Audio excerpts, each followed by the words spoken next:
السلام عليكم ورحمة الله وبركاته. In any important affair, when you're coming to do something, even like exams or something,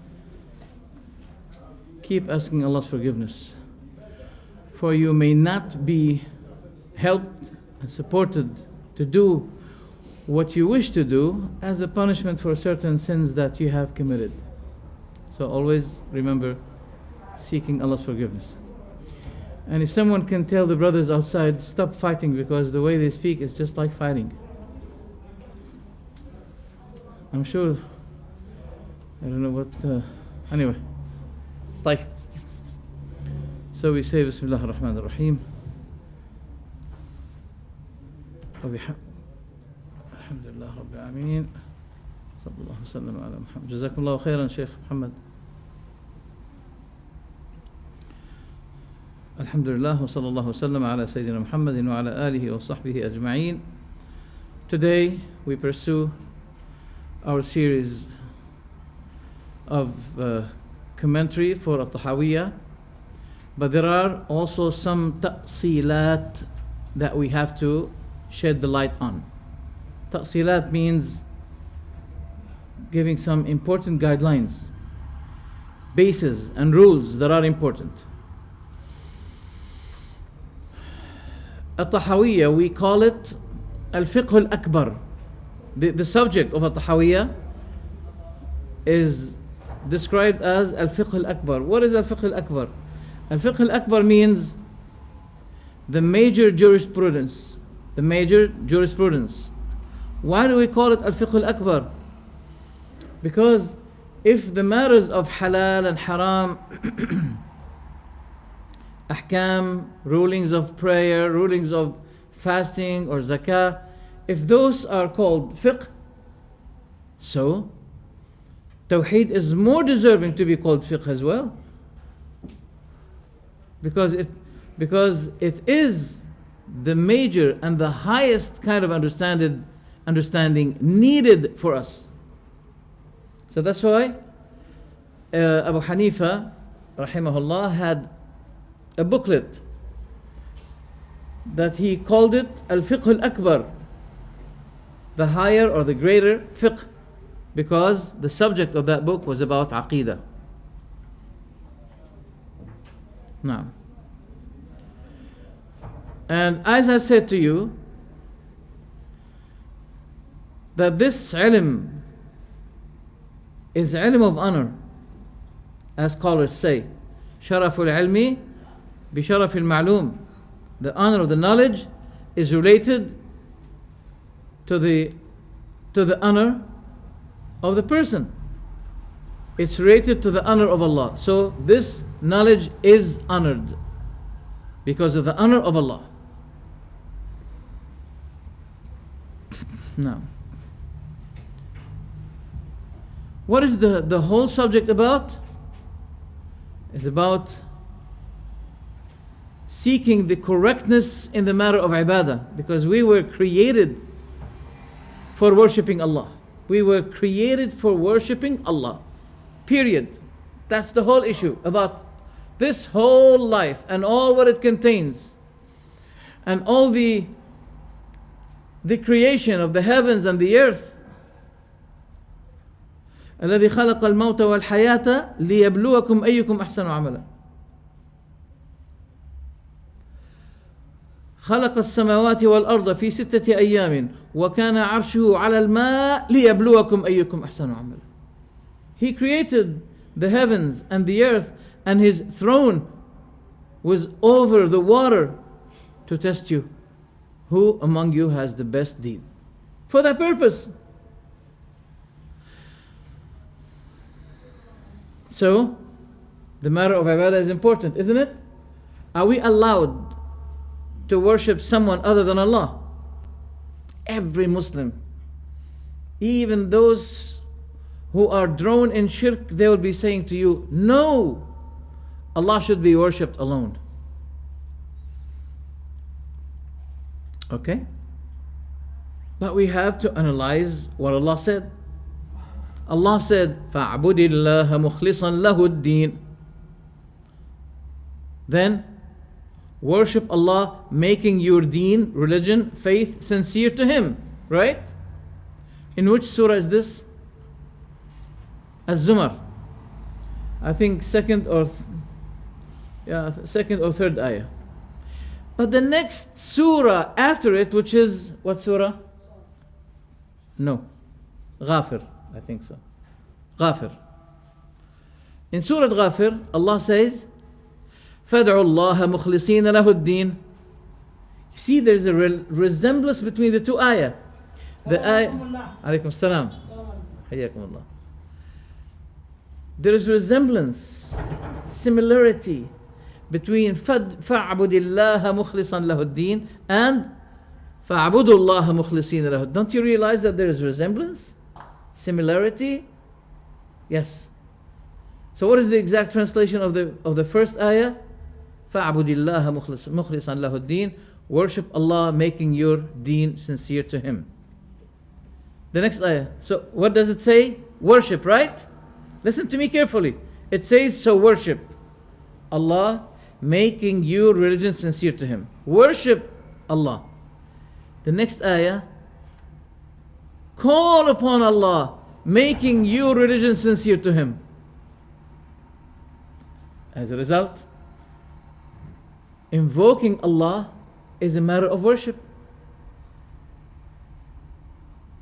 Did you get the point? Do you want me to bring to you the exact number of the ayah?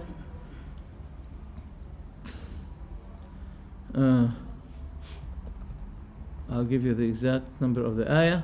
Now, in Surah Ghafir, Surah number 40, ayah number 15, or 14, sorry. So, supplicate Allah, making your religion sincere to Him. So supplicating Allah is a matter of what? So why some people make that worship, that means give that worship to someone other than Allah by supplicating them, saying Ya Jilani, Ya Muhammad, Ya Hussein, Ya Ali. It's a matter of worship. So remember those two ayah. The first one in Surah Az-Zumar, Surah number 39, ayah number 2, compared to the ayah number 14 in the chapter number 40. فَاعْبُدِ اللَّهَ مُخْلِصًا لَهُ الدِّينَ فَادْعُوا اللَّهَ مُخْلِصِينَ لَهُ الدِّينَ. Remember this. Besides that, Allah subhanahu wa ta'ala says, إِنَّ الَّذِينَ تَدْعُونَ مِن دُونِ اللَّهِ عِبَادٌ أَمْثَالُكُمْ فَادْعُوهُمْ فَلْيَسْتَجِيبُوا لَكُمْ إِن كُنتُمْ صَادِقِينَ.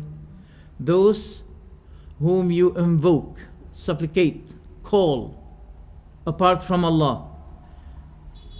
Those whom you call apart from Allah, what about them? They are the servants. They are servants the like of you. So call them and let them respond your call if you are saying the truth. You know what one person said to me on the TV once?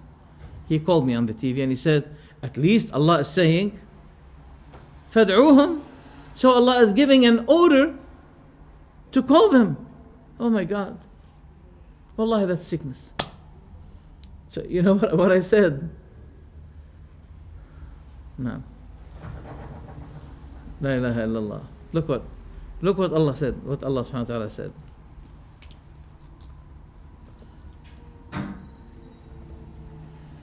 Allah subhanahu wa ta'ala said in Surah Az-Zumar, the same surah, chapter 39, قُلِ اللَّهَ أَعْبُدُ مُخْلِصًا لَهُ دِينِي. Say, it is Allah only whom I worship, making my religion sincere to Him. فَاعْبُدُوا مَا شِئْتُم مِّن دُونِهِ. So worship whatever you desire apart from Him. Is this a command for them to do it? Is Allah giving a command here? Go ahead, please worship. Yalla, go ahead. No, it's a threatened kind of addressing.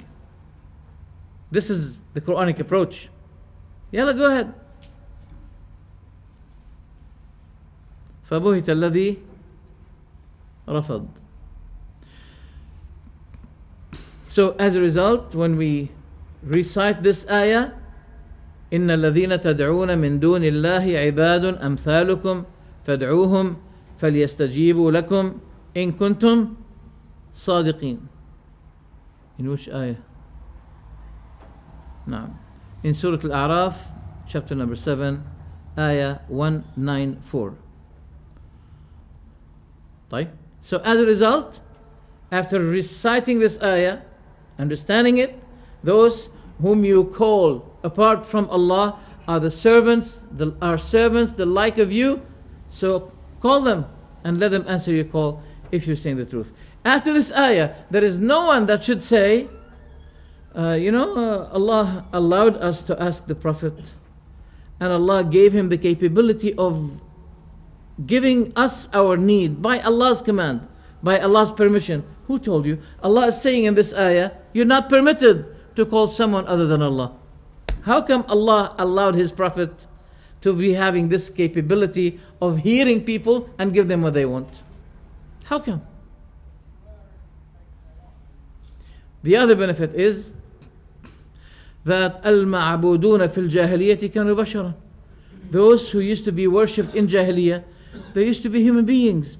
The only thing is that people had taken images for them in a stone material, okay, and they worship them. That's all.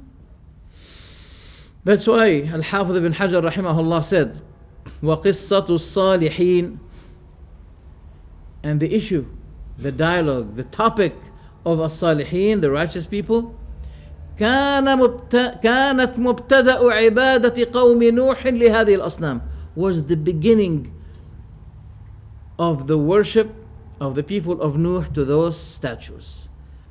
So what was behind the statues? The graves, the dead people, the dead righteous people. As you see today, Christianity is a pagan religion. They have statues? Yes. Only stone? Do they have only stone or imaged stone? Imaged stone.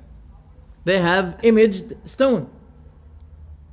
Okay? So that's how Jahiliyyah was before.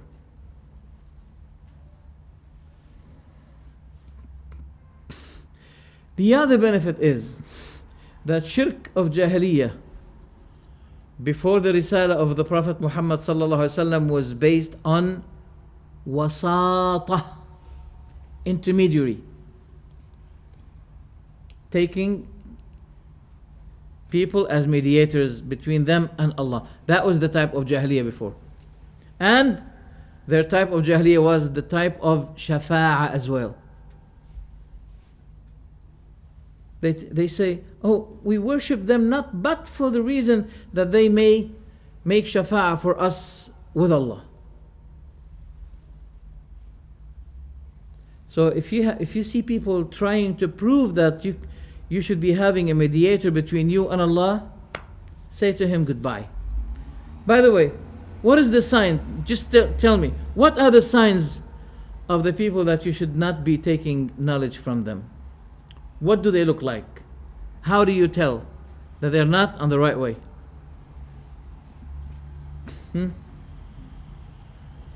Abaid? Huh? When they say to you, it is allowed to ask the dead people, not worshipping them. No, we're not worshipping them. No. We're only asking them to be mediators between us and Allah, to give shafa'ah to us, to ask Allah for us. That's their sign. The other sign, come on, I want you to help me. I'm not only a lecturer. I don't like to be a lecturer and let people just look at me. Give me, come on. Huh? If he says to you, yes? If he says to you, bid'ah, there's a good one and there's a bad one. If he says that to you, say to him goodbye. Say to him goodbye. Alas. Because he is opposing what the Prophet ﷺ said. The Prophet said, كل بدعة ضلالة. Every innovation is misguidance. What if he said, but there is a good one? Okay, if you want to have a good bid'ah, if you say there's a good bid'ah, you should say also that there's good dalala. Good dalala. Yani, what's the meaning of dalala? Misguidance. You should be saying there's a good misguidance and there's a bad misguidance. Why? Because the Prophet said, according to Sahih al-Nasa'i, authentically, وَكُلُّ ضَلَالَةٍ فِي النَّارِ. He did not only say every bid'ah is dalala. No. But he said, وَكُلُّ ضَلَالَةٍ فِي النَّارِ. And every bid'ah is misguidance and every misguidance is in hell.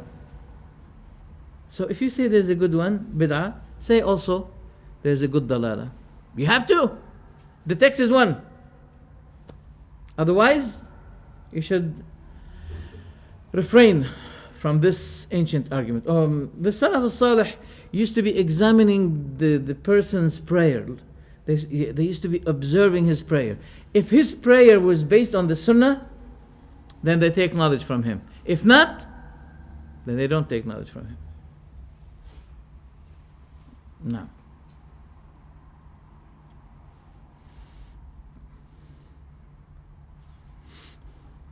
Okay.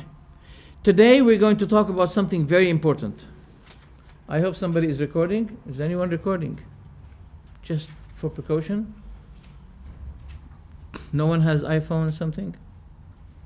Just for precaution. You know, I'm gonna do it. Don't worry. Don't bother. I have my. Oh. Tahawyah, that's good. Jazakumullahu khairan. May Allah reward you. Okay.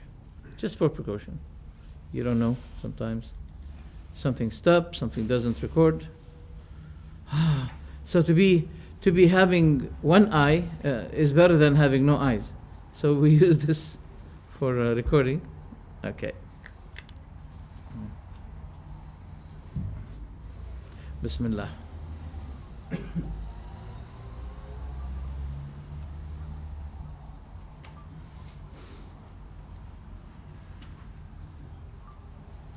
All right.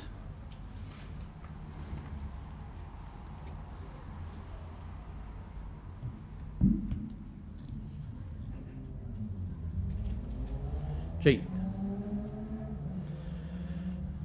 There is an important asl. There is al-aql wal-naql. Al-aql wal-naql. The people of bid'ah, among their signs that they say to you, al-usulu thalatha, yani the sources of religion are three. The sources by which you take your doctrine from, what are they? Can anyone tell me? The first asl? Al-Quran. The second asl? Al-Sunnah. The people of bid'ah, they say first is the mind, al-aql. Second is Al-Quran and Sunnah. Why do you say that? They say because because everything is based on the mind. If I have no mind, that means there is no book and Sunnah for me. Yes, only for you. But it doesn't mean that the book and the Sunnah are not existed if you have no mind. If you have no mind, no problem. We can call the ambulance to take you to the rehab. You know the rehab? To be rehabated, is that right? But it doesn't mean the book and the Sunnah are not any more available because your mind has a problem. No. Subhanallah, some people, I wonder the way people sometimes deal with religion. Al-Imam al-Sam'ani rahimahullah showed something, he mentioned something that shows what distinguishes the Sunni from al-Mubtadi'. What is the thing that distinguishes the Sunni from al-Mubtadi'? He said,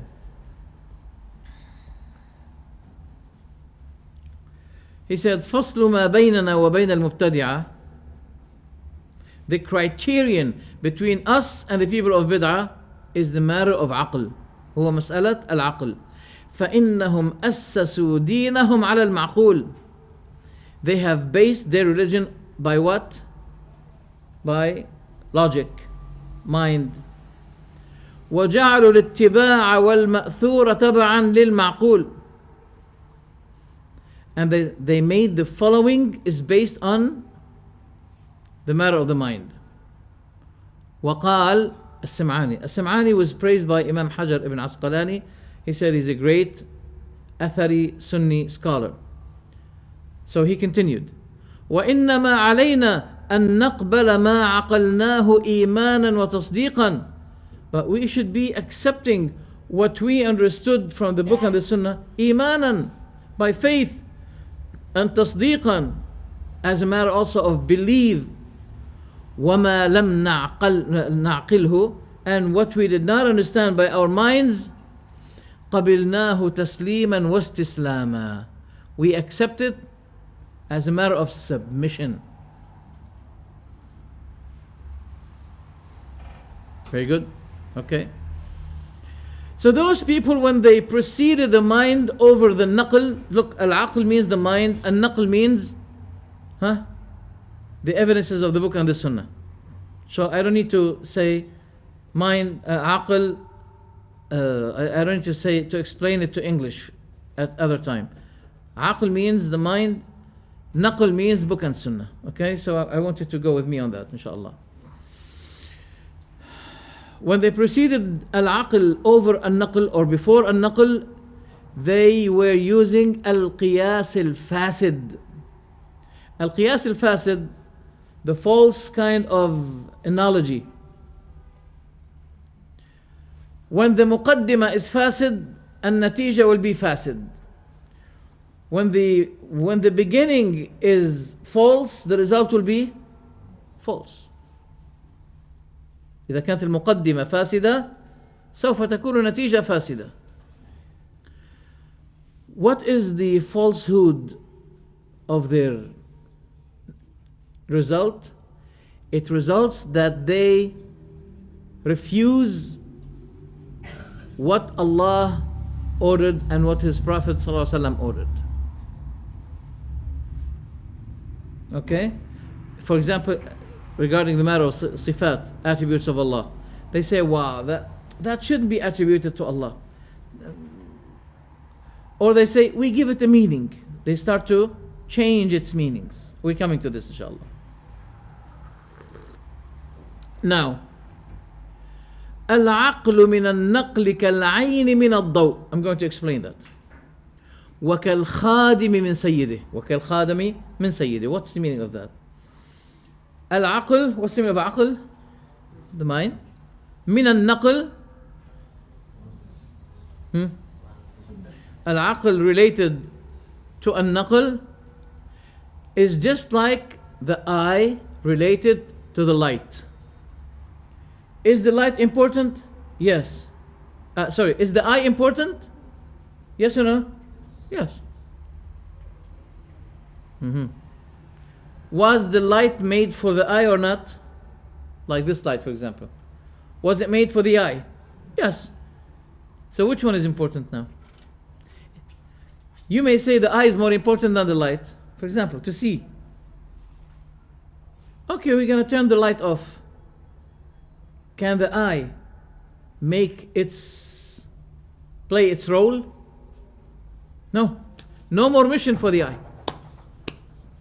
But why? Because for the eye to do its job, it requires the light. And this Quran is the light of our minds. This is the light. وَاتَّبَعُوا النُّورَ الَّذِي أُنزِلَ مَعَهُ. And they followed the light that was descended with him. This is the ayah. طيب. And just like the maid related to his master. Can you say that the maid is more important, is higher than his master? No. His master is more important than him. He needs him. How can you make the master equal to the maid? I'm not talking about their values. Inna akramakum indallahi atqakum. But I'm saying who's more important in terms of the job, for example. For sure.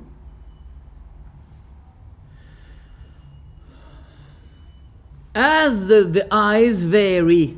You know, the eyes vary. You know the meaning of vary, not very, vary. It's from various, for example. As the eyes vary in terms of sight, there are different types of eyes. There's weak eye and there's a strong eye. Is that right? Yeah. Like my poor weak eyes.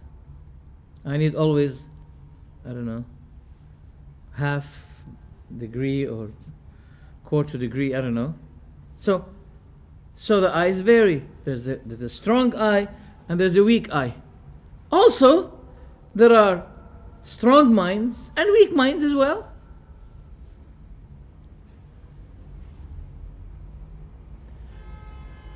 And Allah subhanahu wa ta'ala said about the Quran, لا يأتيه الباطل من بين يديه ولا من خلفه. The falsehood does not come to the Quran, neither from the back of it nor from the forth of it. That means, in other words, there is no falsehood in the Quran at all. But is there any way of falsehood in the mind? Yes. There are many weird kinds of minds. Yes. So how do we precede the mind over the book and the sunnah? How the mind bear witness that the naql is correct, sound, pure, perfect, then it preceded itself over the book of Allah and the sunnah of the Prophet ﷺ.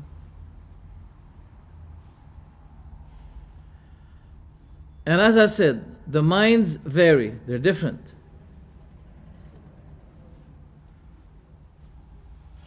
Do you have any idea about how the Sufis have a system between the Sheikh and the Murid? You know the meaning of the word Murid?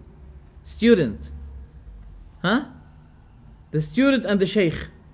How they holify the Sheikh and they respect him, etc., etc. Right? Have you ever imagined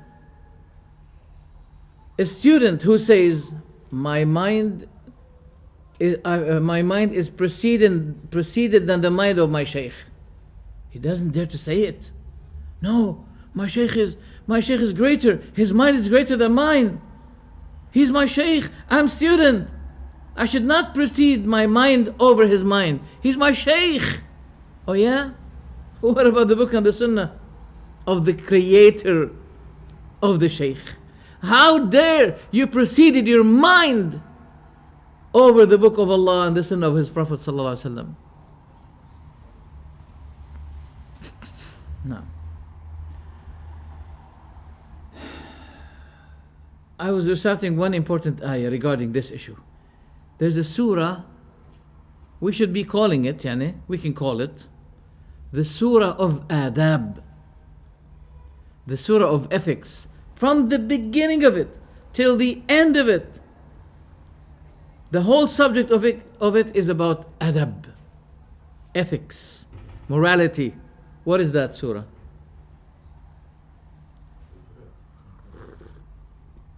أحسنت يا عبد السلام بارك الله فيك. Surah Al-Hujurat. What is the first ayah of Surah Al-Hujurat? يا أيها الذين آمنوا لا تقدموا بين يدي الله ورسوله. O you who have believed, do not precede. لا تقدموا.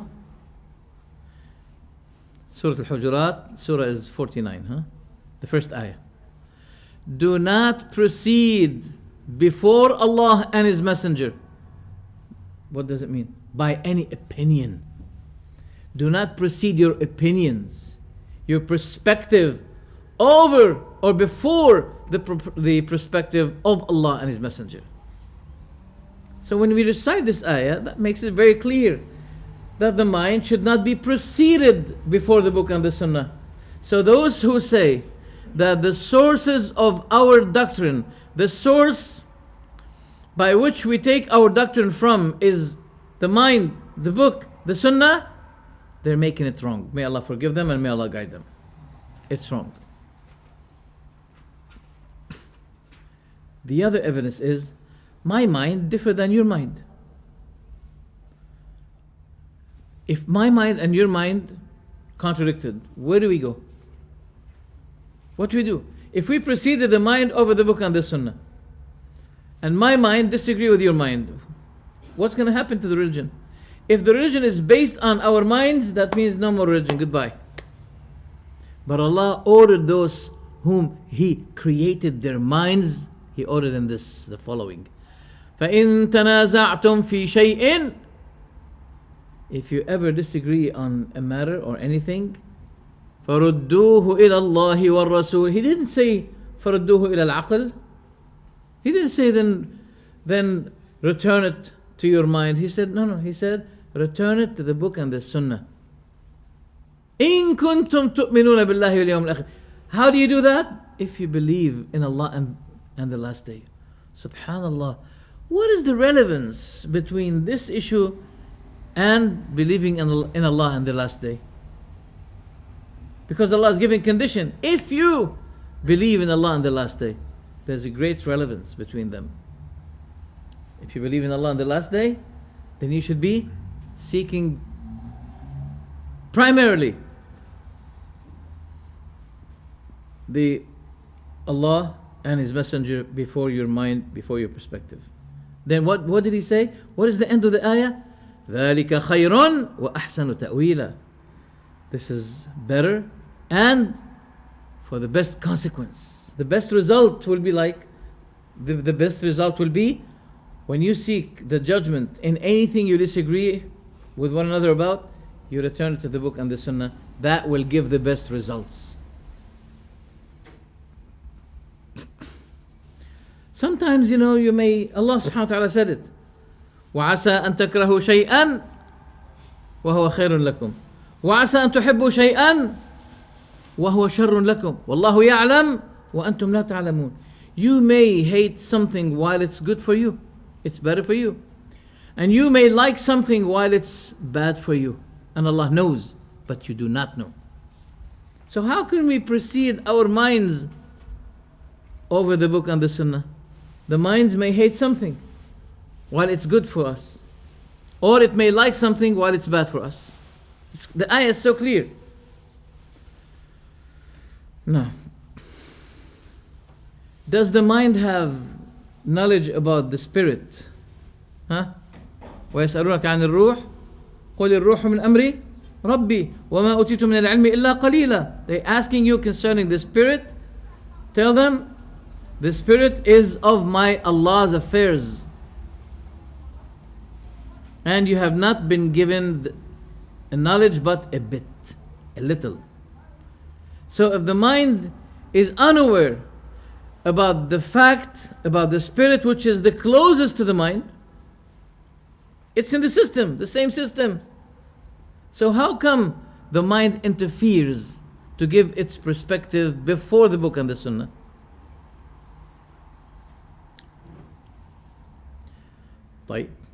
I'm going to give you some examples to show you that people may think something while Allah, the murad of Allah and His Messenger is different. The Prophet ﷺ said to his wives,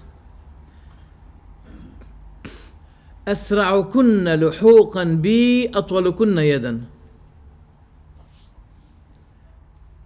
The nearest one among you to follow me after my death is the one has the tallest hand. Tallest hand.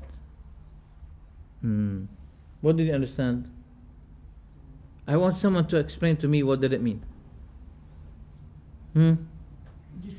The wives of the Prophet ﷺ, after hearing this, they started each one of them to measure the hand of one another.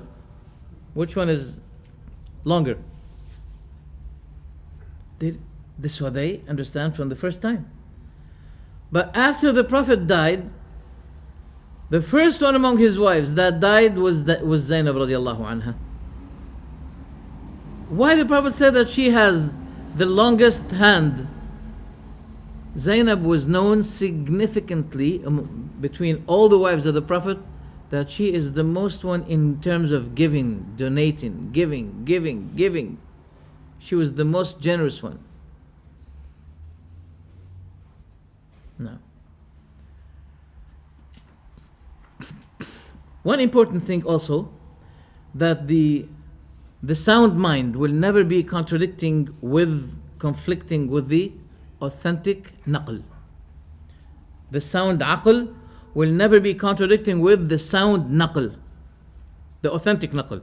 I should not be saying the sound, because every authentic is sound, be it book or the sunnah. Every narration that have been narrated authentically by the Prophet ﷺ is correct. We don't need to say sound, because when it is proven to be correct, it is sound.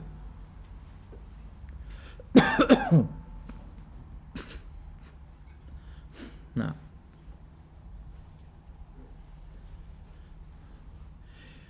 after reciting this ayah for you, وَعَسَى أَن تَكْرَهُ شَيْئًا وَهُوَ خَيْرٌ لَكُمْ, we can see that the mind kind of evidence, analogy, it may be dhanni as well. It's dhanni. Because the mind thought that this is good while it's bad. It's very clear from the ayah. Now, طيب, I'm going to ask you a question. If you are junub, can you make wudu? The brother said yes. What do you say? Yes? Why? Do you imitate him? Can you make wudu? How can you make wudu? There's narration which says if you cannot take a bath, then take a wudu instead. And say that. Yes. Jazakallah khairan. Sah. You see, from the first time, if the Prophet doesn't know the narration, he will be saying no.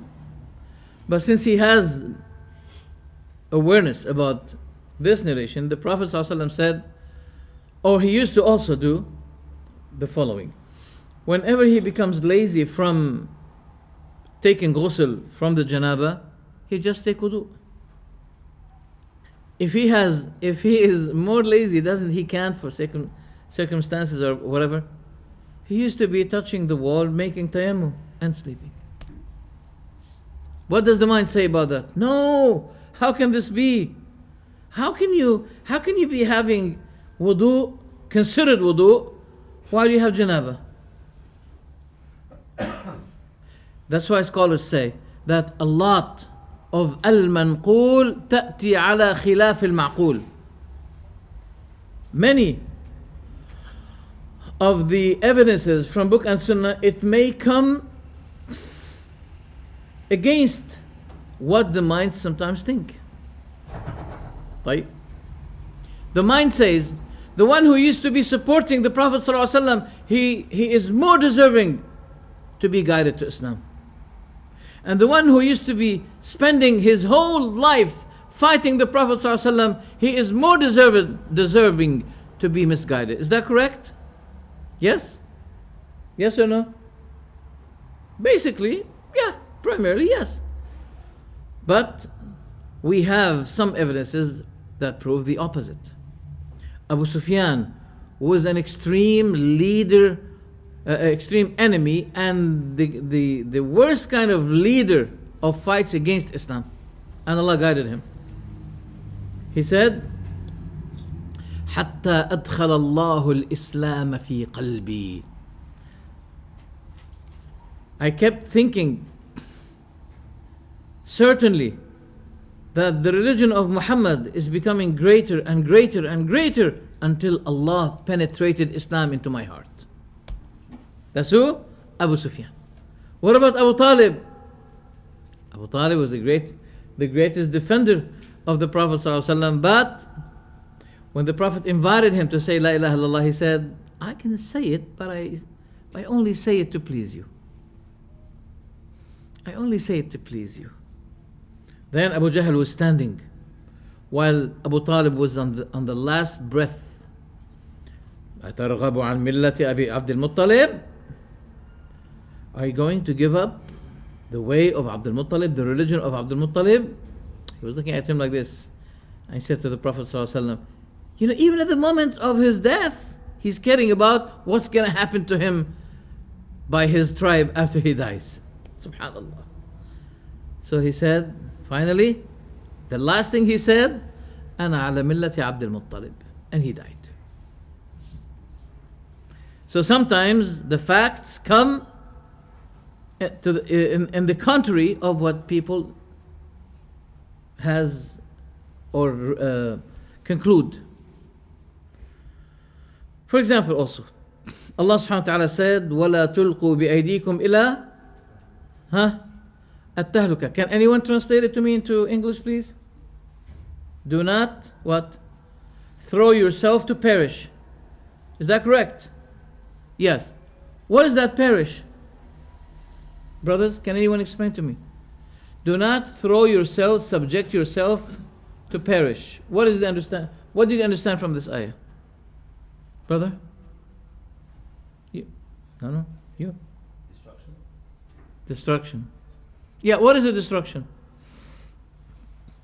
What is the destruction? Like what? Into trouble. What else? You don't know the narration. If you know this narration in my mind, you'll be changing your mind. What? Leaving jihad is a perish. Some people saw some Muslims are fighting and they are attacking the enemies bravely. They said, oh, those people are subjecting themselves to perish. And Allah said, don't subject yourself to perish. Abu Ayyub al-Ansari replied and said, you're taking the ayah on the wrong of its understanding. This ayah was revealed regarding us, people of Al-Ansar. When Allah granted His Prophet ﷺ full victory and he went to Mecca and he opened it, we Al-Ansar said, Allah had supported His Prophet. Now we're going to turn in consideration to our farms and cultivation. Then this ayah was revealed to the Prophet as a response to that. So what is the perish now, and according to this ayah? Leaving jihad. And this hadith is authentic. For sure, jihad also has its own fiqh. And when people call for jihad, unfortunately, they are calling for the wrong way of jihad, without its condition, without its understanding. As the matter of prayer, it requires fiqh, so the matter of jihad as well requires fiqh and wisdom in terms of how to deal with it. يا أيها الذين آمنوا عليكم أنفسكم لا يضركم من ضل إذا اهتديتم. O you who have believed, you should be عليكم أنفسكم, you should be turning to yourselves. I don't know if this is, let me see the meaning, the translation of that. عليكم أنفسكم لا. It's in Surah Al-Ma'idah. يا أيها الذين آمنوا عليكم أنفسكم, ayah number 105. O you who had believed, upon you is responsibility for yourselves. Those who have gone astray will not harm you when you have been guided. To Allah is your return. Altogether, then He will inform you of what you used to do. So, you, O you who have believed, upon you is responsibility for yourselves. It will not harm you, those who were misguided. What does it mean? Does it mean that we should be giving up al-amr bil ma'ruf wa nahi anil munkar? Abu Bakr said, oh brothers, you're taking this ayah in the wrong way. It doesn't harm you, and as long as you give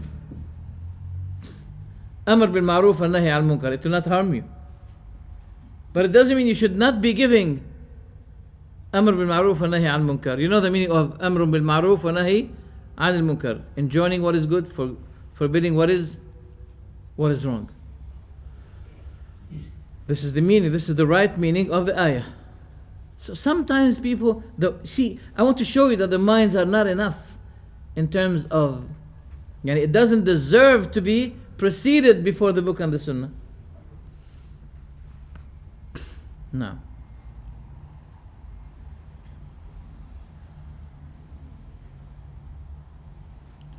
Therefore we ask, is there any ruling in terms of dealing with this matter, preceding the mind? Is there any law, qanun?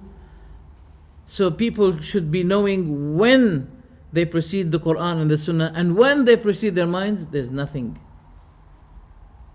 Nothing. Or did those people put in their mind that there are some people who are troubled with waswasa? You know waswasa? Whisperings. Like many kinds of minds, they have waswasa. How can we say we precede the mind over the book and the Sunnah, and the minds are subjected to waswasa?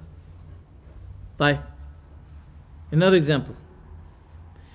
If someone broke the fasting of some days in Ramadan, should he make it up at other time? Yes or no? Yes. What? Yes. What if he did not pray some days? Should he make it up? Yes.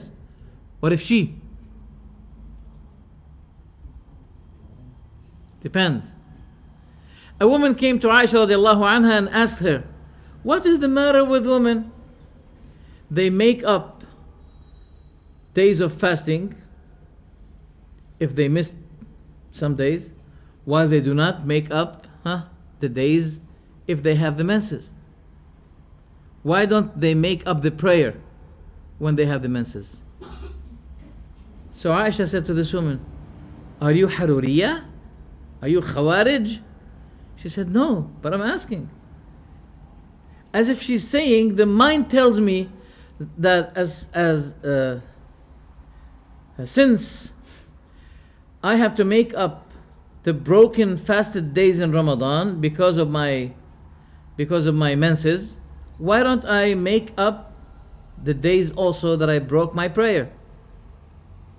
So here you can see there's no way of analogy, because Allah subhanahu wa ta'ala ordered women to make up those days of fasting, but He did not order women to make up the days they broke in terms of their prayer. Did you understand the point? I'm showing you that the mind should not be used as independent first source of what you should be believing. طيب فاسألوا أهل الذكر إن كنتم لا تعلمون. What does the ayah mean? Ask the people of what? No. الذكر, revelation. If you don't know. Do you want the evidence? I'll bring you the evidence. I'll show you the evidence. It can be used, yes. It can be used. فَاسْأَلُوا أَهْلَ الذِّكْر. But this is not,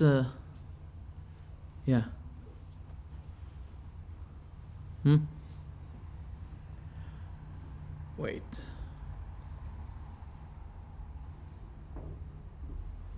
وَمَا أَرْسَلْنَا قَبْلَكَ إِلَّا رِجَالًا نُوحِي إِلَيْهِمْ. We haven't sent before you, Muhammad, but men whom we used to reveal to them. فَاسْأَلُوا أَهْلَ الذِّكْرِ إِن كُنتُمْ لَا تَعْلَمُونَ. For if you doubt about this, that we used to be sending men, not angels, men as prophets. If you are in doubt of this, ask those who have been given the book before you. That means the people of the book. أهل الذكر. This Quran is dhikr. إِنَّا نَحْنُ نَزَّلْنَا الذِّكْر وَإِنَّا لَهُ لَحَافِظُونَ. So, okay.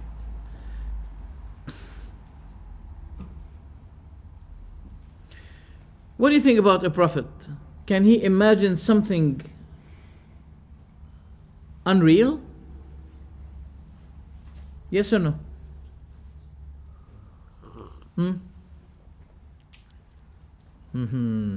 Yes or no? Okay. I didn't say something wrong. Did you say wrong? No. Real. He can't imagine something unreal. No. Stick to my word. Stick to my question. I did not say, okay, I don't know if you said it or not, But I did not say the Prophet doesn't imagine something wrong. I didn't say that. I said, can the Prophet imagine something which is not real, yes or no?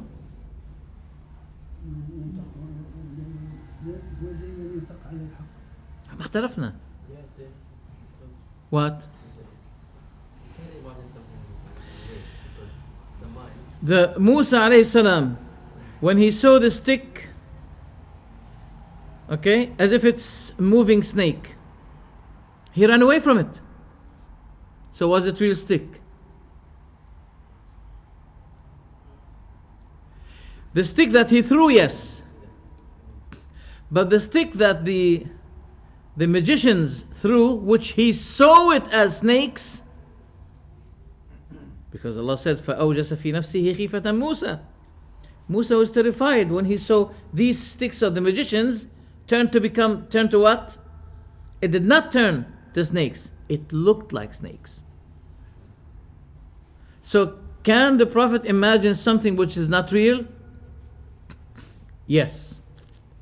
That's why those people, when they see Sahih al-Bukhari narrating hadith about the Prophet, that when he was subjected to the magic of the Jewish person in Medina, and he started to see himself, imagine himself, as if he is approaching his wives while he was not approaching his wives. What do they say? Oh, you see, that's your Bukhari, it's a false book. Why? They say, how dare you say that the Prophet may be alluded or having imagination that he is approaching his wives while he was not approaching his wives. We say to them, do you believe in the Quran? They say, yes, certainly. We ask them, what about Musa? He imagined the sticks that were thrown by the magicians that they are real snakes. Then they can't give any more answer. Finish. I'm giving those examples to do you say diffuse? لإبطال. To diffuse the evidences of those who say that the mind is preceded over the book and the sunnah. Refute. Jazakallah khair. What does the mind say about saying Assalamu alaikum wa rahmatullah? Assalamu alaikum wa rahmatullah. Can this be suggested by the mind, or it's a matter of worship? It's a matter of worship. So we stop here. This asal is very important. By this, we have refuted yani replied, but diffuse, I think, is to prove that his claim is wrong. Am I correct? Correct me, please. Inshallah. طيب.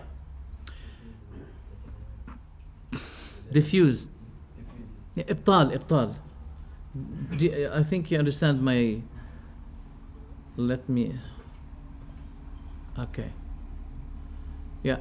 To annul, to nullify, to invalidate their claims. Inshallah, this is understood now. Alhamdulillah. طيب.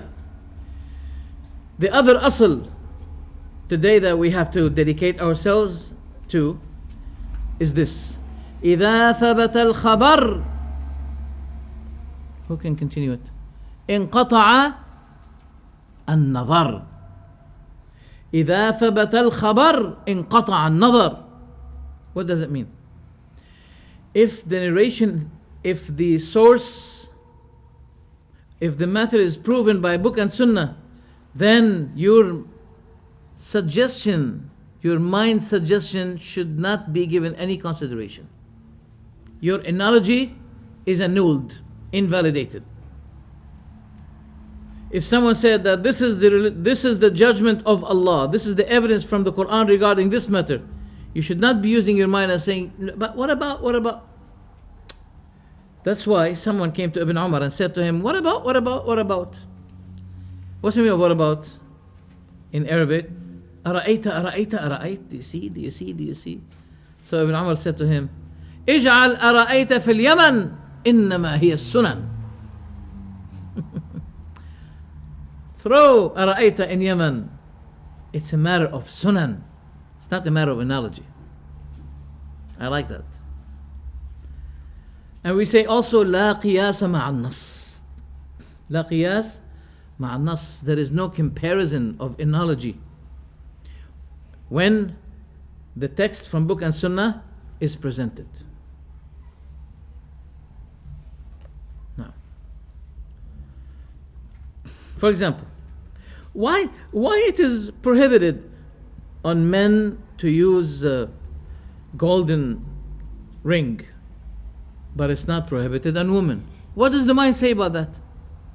Can the mind give any result to this except saying this is what Allah ordered? That's why if people say to us, for example, that happened to me.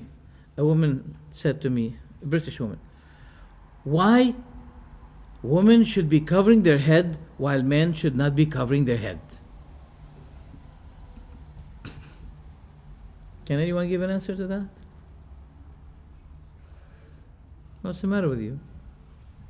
Give me any suggestion. Nothing? I mean, is that gonna be your reaction if a woman asks you this question? Yes, that's what I want you to say always. Number one, Allah ordered. And you should say it with confidence. This is the command of Allah. And we have to obey. She said, well, prove to me that it's from Allah. No problem. This is what we say to you. Before you say, I don't think so, I disagree with this, it doesn't make sense, go ahead and read our book and see if it's from Allah or not.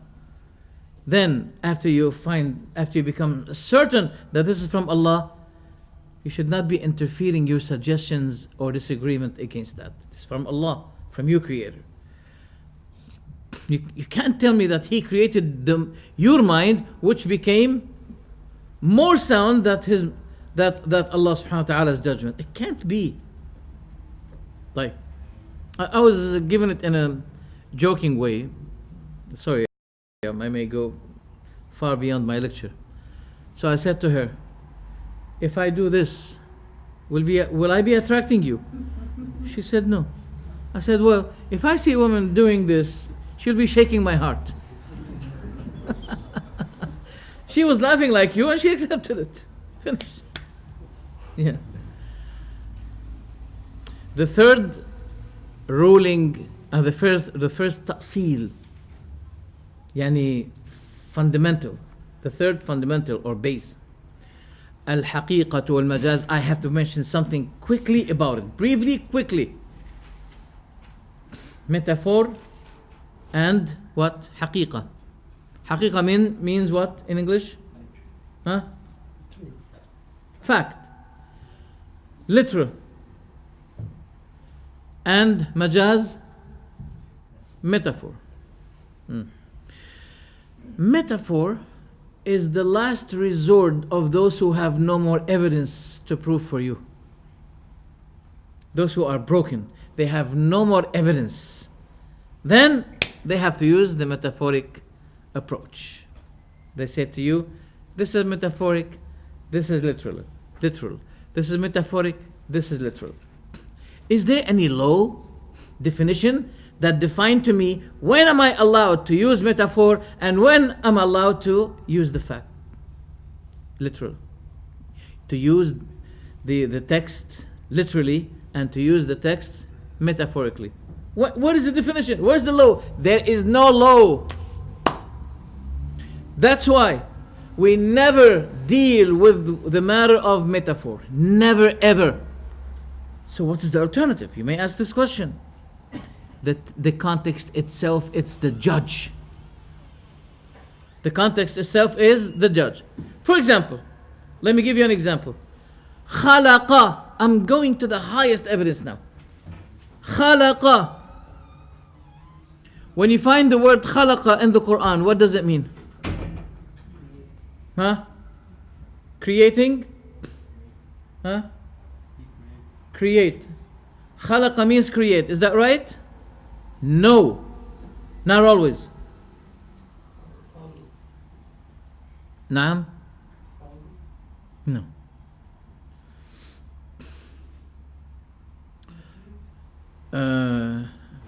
Yeah, initiate. For example, don't you know what the Prophet said that the musawwirin, those drawers who draw human beings, what the Prophet said about them? Do you remember? Can you help me? Anyone please help me? The Prophet said about them, they will be the mostly punished people at the Day of Judgment. It will be said to them, create what you pictured, what you drew. Go ahead, create it. Creation means also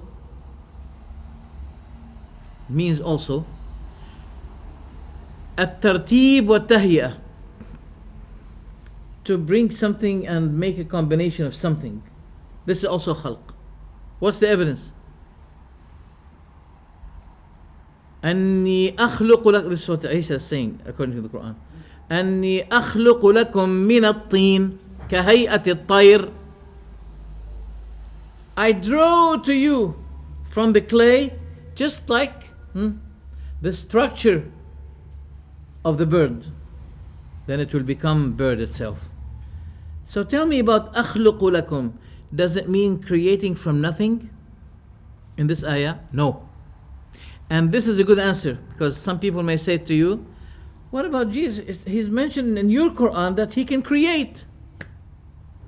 But they don't put in consideration, they don't ponder upon the ayah. The ayah says, أخلق لكم من الطين. From the clay I create for you. So is creation always used, that means to create from nothing? Not always. Why did I mention that? I'm saying this because one word may be having 2 or 3 meanings. What are you going to do now when one word has more than one meaning? You should then look at the context to see which is the right meaning that fits the context. For if you don't and you change from that meaning to the other meaning, you'll be making tahrif, changing, twisting, asserting. I give an example. Allah ma'ak. What's the meaning? If you hear someone saying to you, Allah ma'ak, what do you understand? So, ma'iyya, ma'. Here in this context, what is the type of companionship, ma'iyya? Is it knowledge? Is it support? Is it accompanying? Because there are 3 meanings of the word ma'. Wallahu ma'as sabirin. What type of ma'? There are 3 types of meanings for this dharf ma'. So, Wallahu ma'as sabirin. We have 3 meanings for ma'. 1 for support, 1 for knowledge, 1 for companioning. So which of the 3 meanings now that fit this ayah? Wallahu ma'as sabirin. Knowledge or support or companioning? Support. يستخفون من الناس ولا يستخفون من الله وهو معهم. He's talking about the hypocrites. They hide their fact from the believers, while they do not hide their facts from Allah while He's with them. So while Allah is with them, is it ma'iyya of support or knowledge or companionship? Knowledge. What if someone said, well, there are 3 meanings for ma'. I can choose any of those three meanings and put it. If he put the ma' of support here, he'll be changing the whole ayah. See, there is no word, but it has at least 2 meanings. So you have to choose the meaning, to be honest, honestly picking the right meaning that fit the context. Otherwise you'll be doing just like what the Jews used to do, changing the revelation of Allah. This is very important, brothers. The most sound way, but there's no other way, by the way. The sound way to deal with this matter is to look at the context, what it requires, not what you desire to require.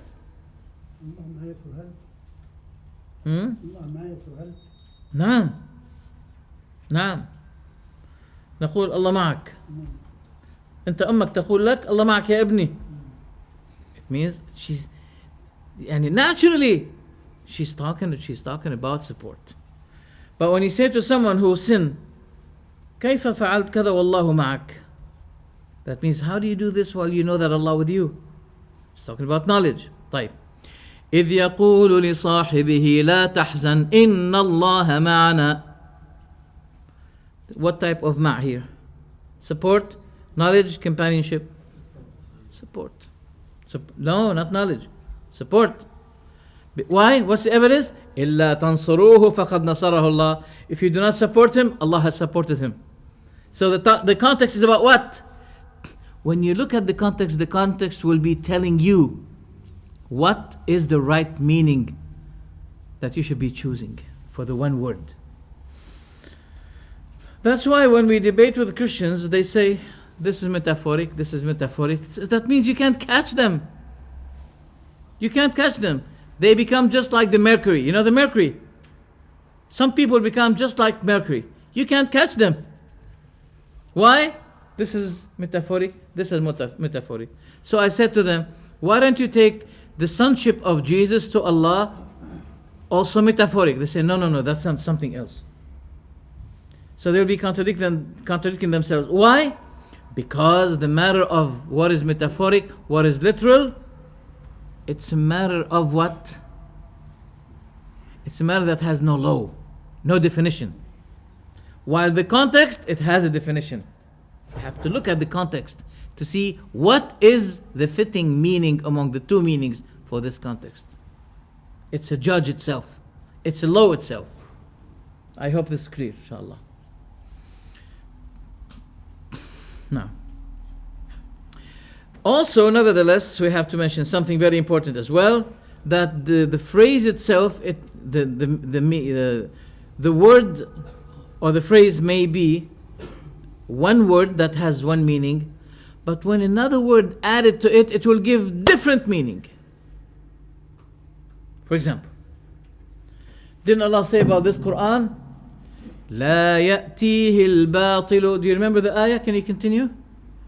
لا يأتيه الباطل من بين يديه ولا من خلفه. Right? What is the meaning? The falsehood doesn't come to it, neither from the front nor from the back. Baina, but we mentioned the word baina. Baina means in English what? Between. So how did we say amam, front, while the ayah is saying between, bayna yadayhi, and it's mentioning yadayhi? Does the Quran has hands? Does the Quran has hands? So why did it say bayna yadayhi? Aha. This is what we call it jumla tarkibiyya. Well, I forgot the word tarkibi. La ilaha illallah. Tarkib. Assembling. What? Composite.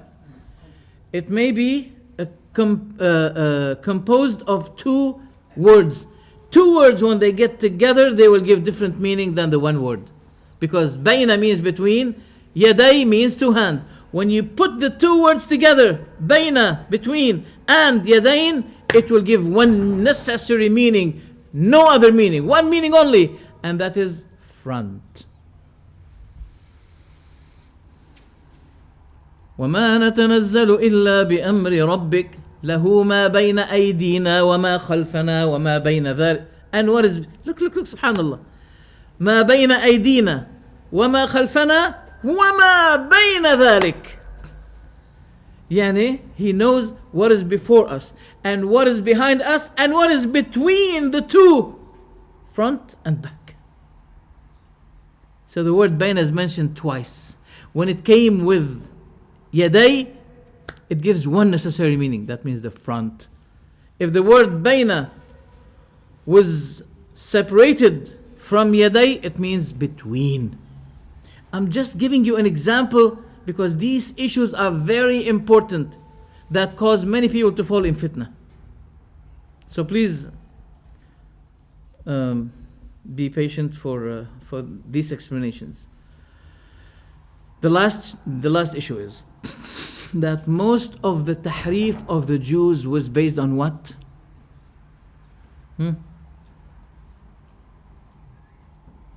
you know that the book of the Torah, part of it, many of it, were available at the lifetime of the Prophet ﷺ? That's why when the Prophet ﷺ was brought to him, man and a woman that fornicated, he asked the rabbis of the Jews in Medina, what do you say about the ruling of this case? Adultery.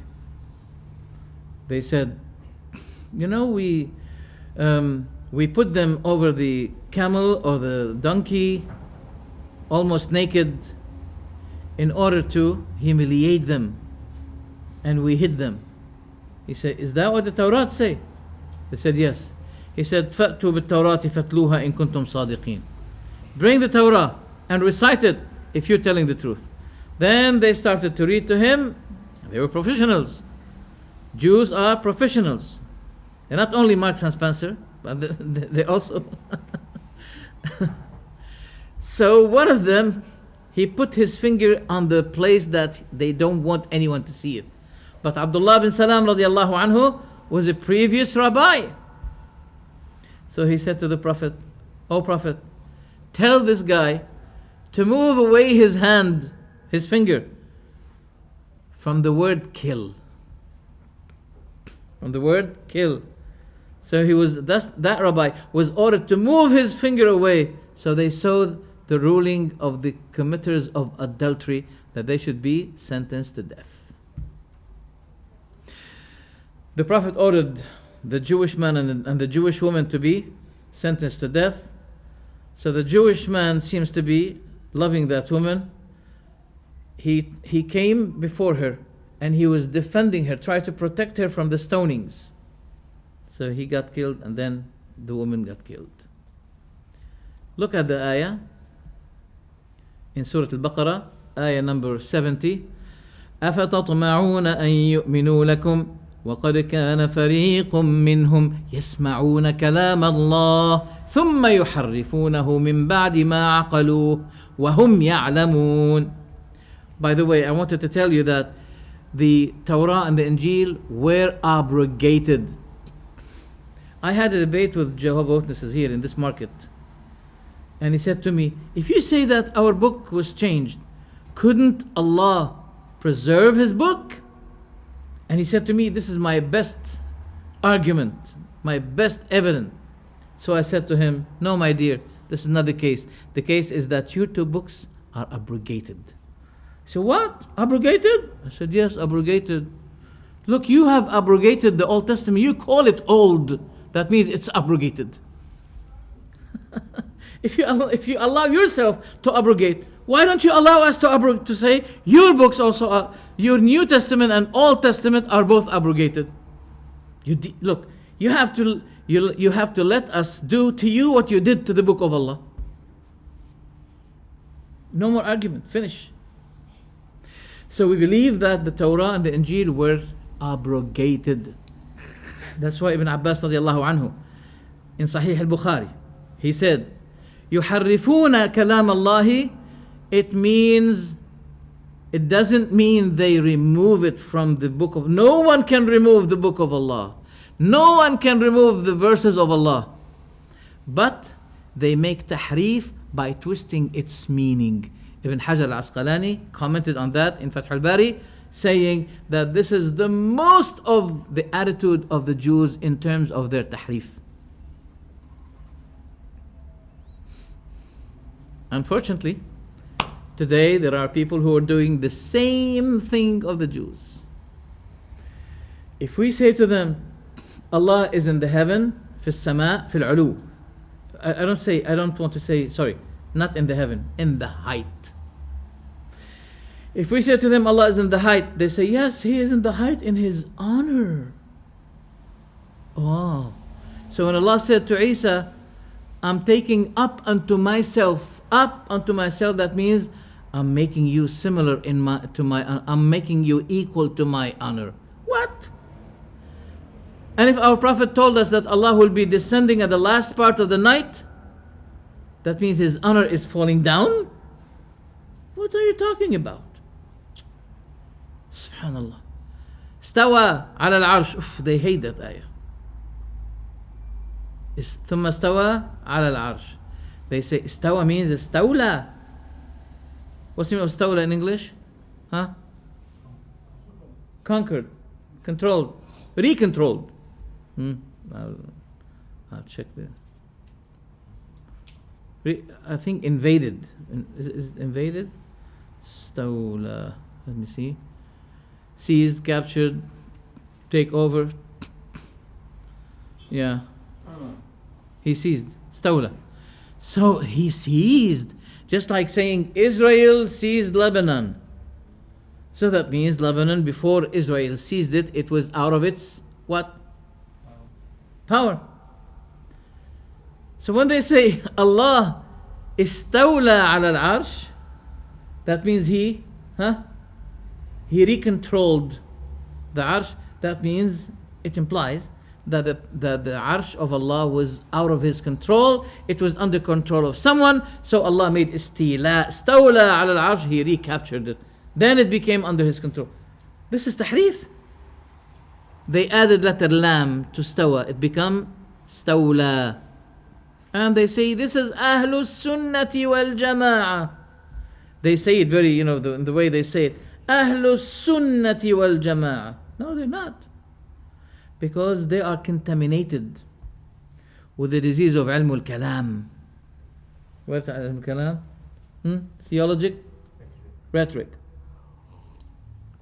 Which is not theologic. Which is not theologic. It has no... Those people, they are not really... They are not using their mind properly. They have a lot of contradictions. No. Because, I'll give you another example. Why? Because Allah said, He created the heavens and the earth in what? In what? In? Tell me. Are you tired? He sittati ayyam. So Allah is talking about the factor of what? Time. ثم استوى على العرش. Factor of time. That means Allah created the heavens and the earth. Then after them, He created what? He went over what? His throne. Created in 6 days, then He went over His throne. Is that correct? Yes or no? So we have no problem here in this understanding. But in the way they interpret it is wrong. Because if istawa here, it means He controlled. That means before creating the heavens and the earth, He was not controlling the arsh. So that meaning they gave is very bad, is worse than what they thought it to be bad. So this is a tahrif. طيب. Because of ilm al-kalam, they have their own understanding of the creation. Look what they say. They have something called dalil al-tamanu'. This is one of the basis of the theological rhetoric. Dalil al-tamanu'. What is dalil al-tamanu'? Yani dalil of two things that should not be or cannot be. They say this is the meaning of that. يستحيل أن يكون للعالم فاعلان مستقلان. It is impossible to find for the world two doers independent doers. Two independent doers in anything they do. Because if anyone is independent from the other, this will be invalidating the independence of the other. So that means, let's suppose that if we have two gods. One, he wanted to do something in the world, and the other God, He doesn't want it to be. Either both of them will be contradicting, which is contradictory, or first one will be overwhelming the second, and the second will be frustrated, or both will not be doing anything. So what is the result? The result that one of them is God and the other one is not God, because the first one was able to do something, the second one could not be able to do the other thing. That's the greatest evidence that there is one creator for the world. Bravo, bravo, bravo. But you know what you did? You ended with the same belief of Abu Jahl. Did Abu Jahl believe that there are two creators for the world? No. You know, if you said that to Abu Jahl, he'll be saying, MashaAllah, that's good, I agree with you. But wait a minute, what was the problem of Abu Jahl? Did he believe that there are two creators for the world? No. What was his problem? Taking mediators, worshipping the mediators between him and Allah, asking them. That was the problem of Abu Jahl. The evidence, وَلَئِن سَأَلْتَهُمْ مَنْ خَلَقَ السَّمَاوَاتِ وَالْأَرْضِ لَيَقُولُنَّ اللَّهُ. If you ever ask, oh Muhammad, if you ever ask those mushrikeen, who created the heavens and the earth, what? They'll say to you, it's Allah. And by the way, if you say that He controlled the throne, that's why we say استوى على العرش. Wait a minute, why don't you say استوى على الأرض also? Because He is controlling the earth. Why don't you say He استوى على الجبال? Because He is controlling the earth as well. Why only Allah? Why only Allah precised the throne apart from all the other creatures that He had created, and He has power over them? Why only the throne? All of these evidences prove that those people, they are twisting the meanings of these ayat. So this ruling of theologic rhetoric, it ends with proving what? That there's one creator for the world. This was not the problem of the mushrikeen. It did not solve the problem of the mushrikeen. The problem of the mushrikeen, what? Huh? قل ادعوا الذين زعمتم من دونه فلا يملكون كشف الضر عنكم ولا تحويلا إن الذين تدعون من دون الله عباد أمثالكم وأن المساجد لله فلا تدعوا مع الله أحدا. At-Tabari rahimahullah, he said, those people, the Arabs, the ancient Arabs, used to be acknowledging the unity, the oneness of Allah, but they used to be falling in shirk in terms of their worship to Him. Do you understand it? Let me give you a very important evidence. The Prophet ﷺ used to be invading villages at the last period of his life. He used to pass by villages. At Fajr, he waits until the time of Fajr. If he hears in the village the adhan, he leaves the village and go. If he doesn't hear adhan in the village, he used to be attacking. That means this is a pagan village. This is according to Sahih Muslim.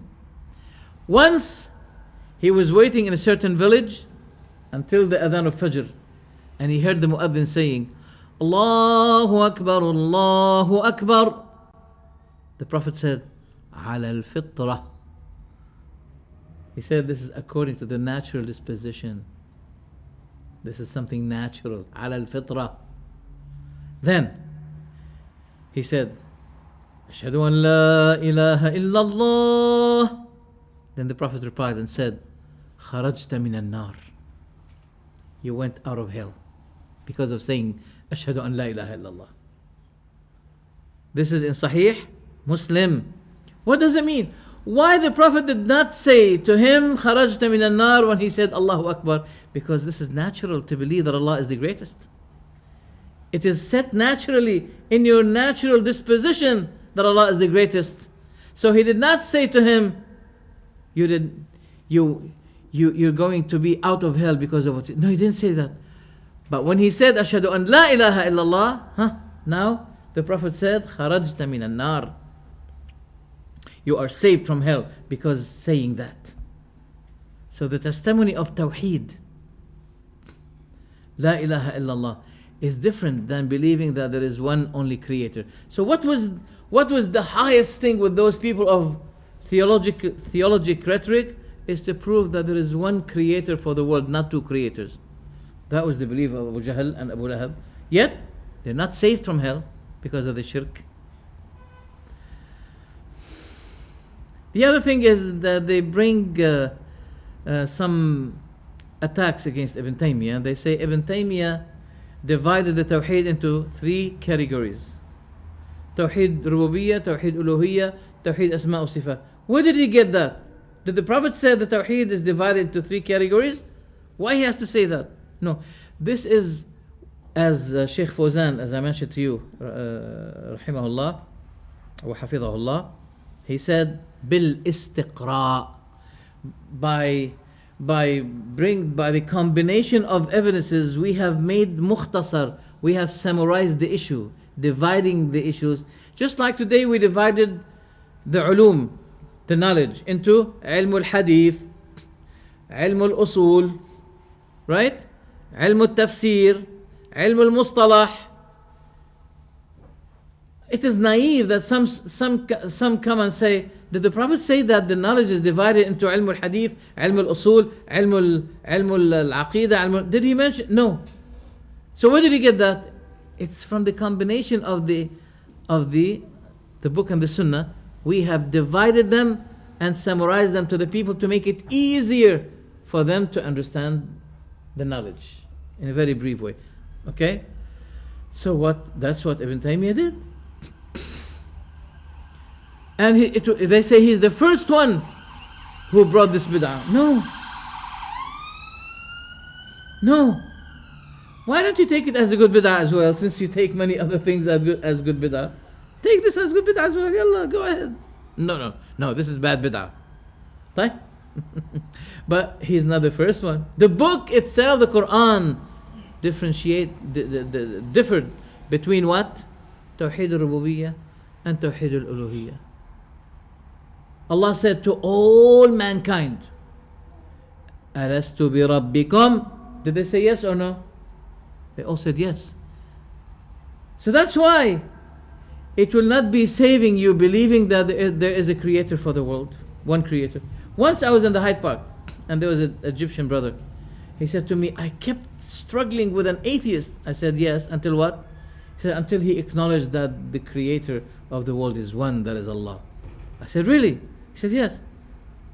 I said, well, may Allah reward you for your struggle, but he is not muwahhid yet. Until he worship Allah purely alone. That is the Tawheed. That's why I like this word. I emphasize that word. Tawheedullahi bi af'al al-ibad. Okay? Exerting the Tawheed of Allah by my actions of worship. By my actions of worship. And by the way, the Ash'ari themselves, they divided Tawheed into three categories. Tawheed al-Dhat, Tawheed al-Sifat, Tawheed al-Af'al. So they also divided the Tawheed into three categories. So what? Well, for showing the enmity against Ibn Taymiyyah, that has a special taste or a special reward. Yes. They dedicate people to attack Ibn Taymiyyah now. Why? There's a man, I like his words. I forgot his name. But he has a great study of Ibn Taymiyyah's thought. I don't know if I have it,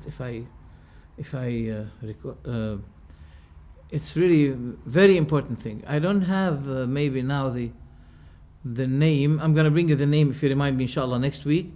He is Orientalist and he's consultant in America. And he studied the thoughts and the ideology of Ibn Taymiyyah. He said, this man is a nation by himself. That's why some people hate him, because he was really decisive and accurate in Aqidah. And this man, I don't know if he became Muslim or not, but he was describing Ibn Taymiyyah in a way that maybe many Muslims could not defend him in the way that this man was defending him. Ibn Taymiyyah was a great, strong person. So anyway, this is what I have to mention. We return back to the Tahawyah. Shall we start now? We did not start. No? Yes or no? طيب. I will take 10 minutes only, if you bear with me. Only 10 minutes to make some explanations, important and needed. And then inshallah, خلاص, يعني this is the last مقدمة for before getting into the subject of Tahawyah, because these issues are very important. That's what I believe. I hope you agree with me. So let's begin now with the Tahawyah. We mentioned number 1, number 2, and number 3. What are those things that we mentioned before? Yes. He said, نقول في توحيد الله. We say about the oneness of Allah, معتقدين أن الله واحد لا شريك له. This is number 2. Then I explained it. And today, number 3 or 4, I think. Yes, 4. He says, وَلَا شَيْءَ مِثْلَهُ. And there is nothing like him. That means nothing resembles Allah subhanahu wa ta'ala. Yes, we agree with this. But in names there are common attributes between us and Allah. And it doesn't mean that we have common facts. The common names do not become common facts. What does this mean? Allah subhanahu wa ta'ala said, لَيْسَ كَمِثْلِهِ شَيْءٌ وَهُوَ السَّمِيعُ الْبَصِيرُ. There's nothing like him. But we continue the ayah. We don't chop it up. وَهُوَ السَّمِيعُ الْبَصِيرُ.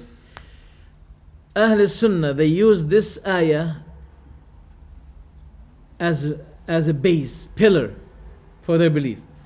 Saying, لَيْسَ كَمِثْلِهِ شَيْءٌ. This one refutes who? Those who make Allah similar to his creatures. وَهُوَ السَّمِيعُ الْعَلِيمُ. Those who deny his attributes. Why? Because al-Basir, sorry. Because as-Sami' al-Basir are two attributes attributed to Allah, in which we have the same attributes as well. How? إِنَّا خَلَقْنَا الْإِنسَانَ مِن نُطْفَةٍ أَمْشَاجٍ فَجَعَلْنَاهُ سَمِيعًا بَصِيرًا. Did you understand what I mean? So there's no contradiction between saying that there is Allah, there is nothing that resembles him, and at the same time believing that he is Sami' Basir and that we are Sami' Basir as well. Because when we apply Sami' Basir to us, we know that what it means to us. And when we apply it to him, we know that when we apply it, it differently takes different place than us. Is there any honey in Jannah? Is there any honey? Is there banana? Fruits? Rivers? Yes, there is a river of khamr in Jannah. So if you drink it, will you become like what happened today with people when they drink al-khamr? No, it's different. The name is the same, but the fact is different. The fruits of Jannah, they have the same names of the fruits that we have here, but the fact is different. And we can tell naturally that the name is the same, but the fact is different. Naturally, we don't need to go to the Sorbonne, to go to the university to study in order to be able to differentiate or to know that despite the similarity of the name, the facts should be different. Naturally. So Ahlul Sunnah are in moderate between those who went to extreme in affirming the attributes of Allah until they become mushabbih, and between those who went to extreme in exalting Allah to the extent that they become mu'attil. Yani they deny the attributes of Allah. Ahlul Sunnah is between those two extremes.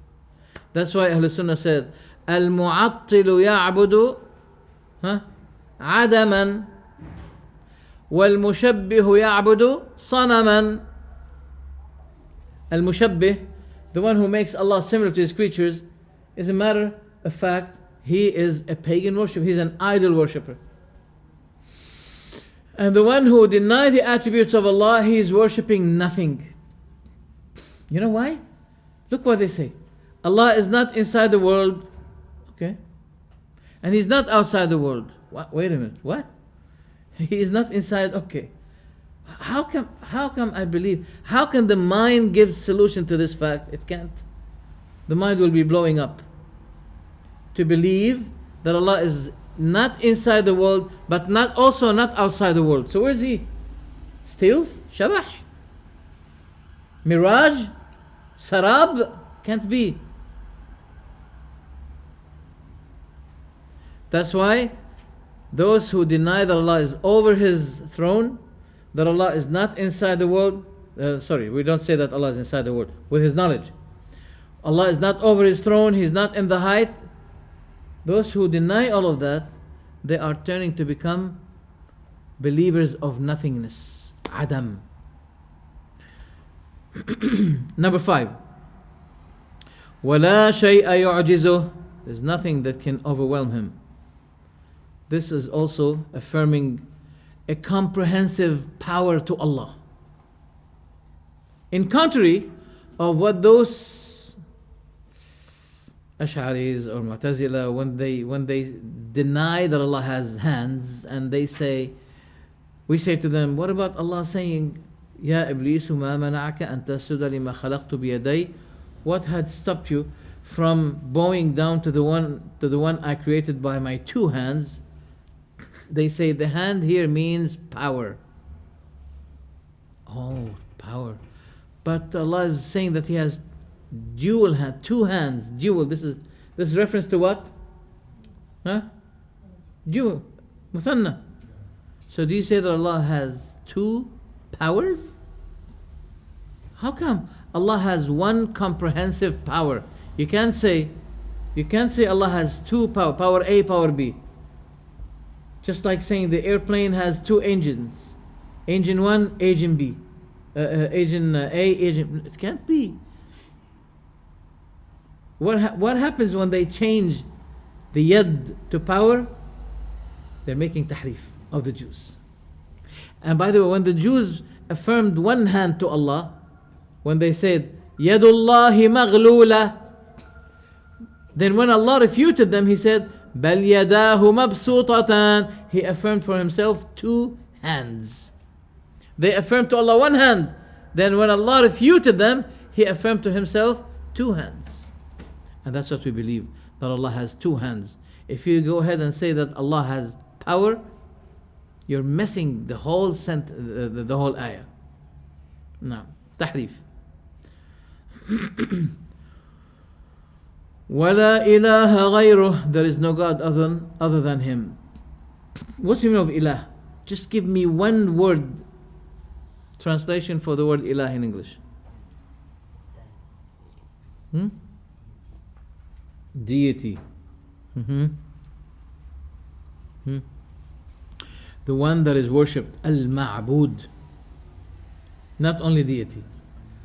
The one who is Al-Ma'bud, also bihaq. His kind of worship is a matter of worship by truth. You can't say La ilaha illallah means there is no one that is worshipped except Allah. That's not true. There are many that are worshipped with Allah, thousands, but not by truth, by false. The only worship by truth is the worship to Allah subhanahu wa ta'ala.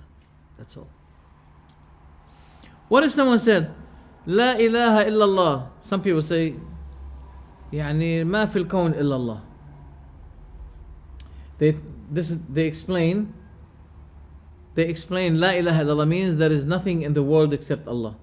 This is wahdatul wujud, the oneness of the existence. All the existence is one, including Allah and His creatures. All are one. Who believe in that idea? Ibn Arabi la'anahullah. And everyone who believes his belief. Because those people are, if they have minds, they are worse, they're saying something worse than Christians.